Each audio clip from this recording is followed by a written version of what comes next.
to bring in our panel. Kayleigh McEnany is with us and Katie Pavlich. And of course, you were here with us last night. This news this morning comes forward. And Katie, what do you make of that speech? I would just also say, if you're going to dismount, to do it with a classy speech that is short and to the point, where she doesn't mess it up with like taking a bunch of questions and she exits the stage. I thought it was a classy way to do it. Indeed. And as a candidate, Nikki Haley has talked a lot about Joe Biden being a threat to the country, that he needs to resign. She talks about Kamala Harris and the detrimental things that she would do if he were to win a second term, because she believes he was on his way out.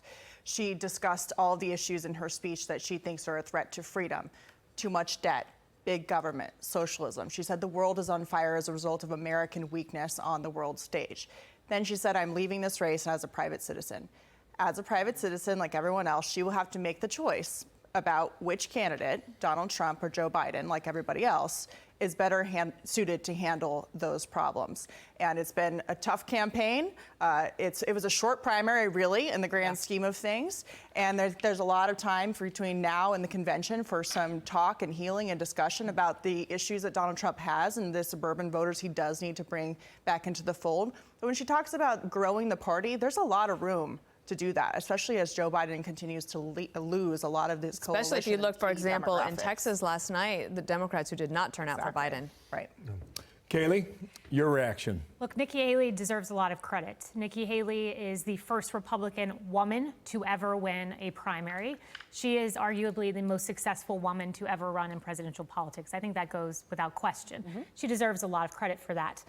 Look, I would say to her there is a cautionary tale, and that cautionary tale is Ted Cruz. Ted Cruz waited to endorse President Trump until September of 2016. Ted Cruz took the Republican National Convention stage in Quicken Loans Arena.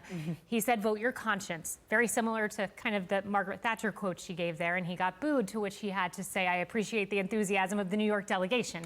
So I don't think the Ted Cruz playbook's the way to go. I would love to see her give a speech. You know, I've previously said if she's a vice presidential possibility, that ship may have sailed. But to her point yesterday, she said primaries, we get to make a choice. General elections, we are given a choice.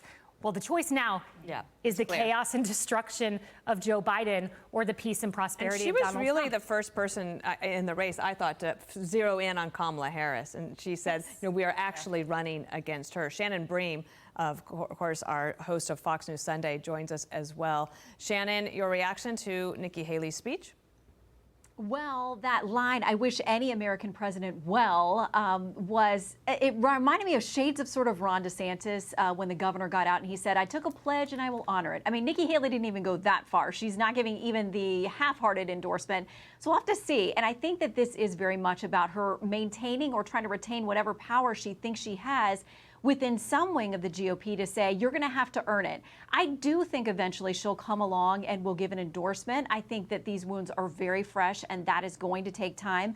But remember, her unfavorables kept ticking up. The more that she went head to head and went after Trump, they kept ticking up, signaling that the base of the party did not want her to be attacking Trump. They didn't, most of them, want to hear what she had to say and going after him, signaling that this GOP, at least the bulk of it, is Trump's party for now. So where she finds her place going forward, we'll have to see. A lot of these folks, though, as we've talked about, who voted for her in the primaries, were not GOP members. So to say that they're going to come home, these were open primaries, the GOP may not have been their home anyway. So there's work to do, but I agree that she could be very helpful in expanding the base he currently has. Yeah, Katie, we're just talking about, you know, expanding that. And you look at some of the AP polling that came out yesterday as a result of these primary votes.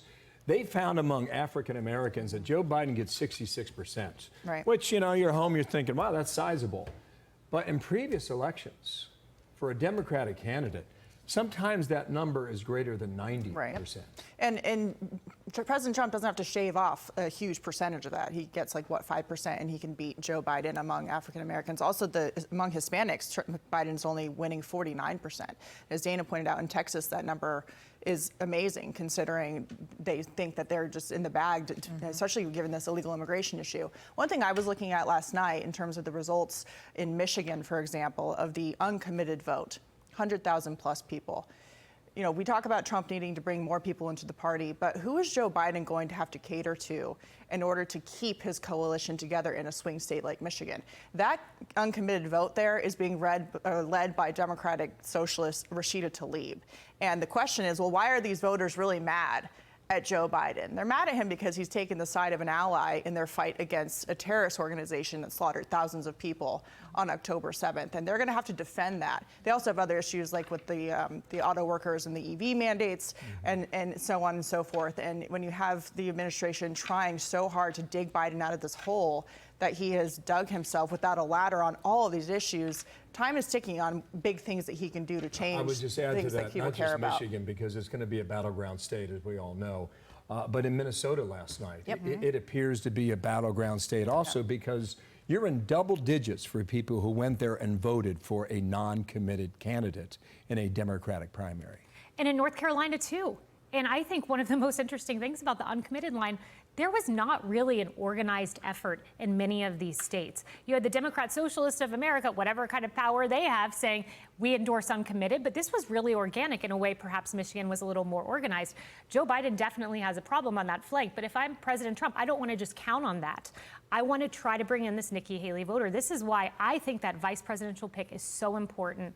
I would look at, I heard Jason Miller say to you, Virginia is in play, and I think that is right. You see Donald Trump just 4 points behind there. He should consider someone like Governor Glenn Youngkin. A poll just came out from Roanoke College. His favorability sky high in Virginia, over 50% in one poll I saw, where you have Biden and Trump locked in at 35% favorability. Pick a guy who can move a state. Let me ask Shannon about that. Shannon, this is going to be the longest general election that we've had, that I've been a part of, and I wonder about sort of like the next big thing would be a vice presidential pick on his end, maybe some announcements about debates or not, and then the convention. So from your perspective, looking at it from the Fox News Sunday perspective, because you can take a little bit of a longer view, how do we get through the next several months? How does President Trump and President Biden go at each other for this long?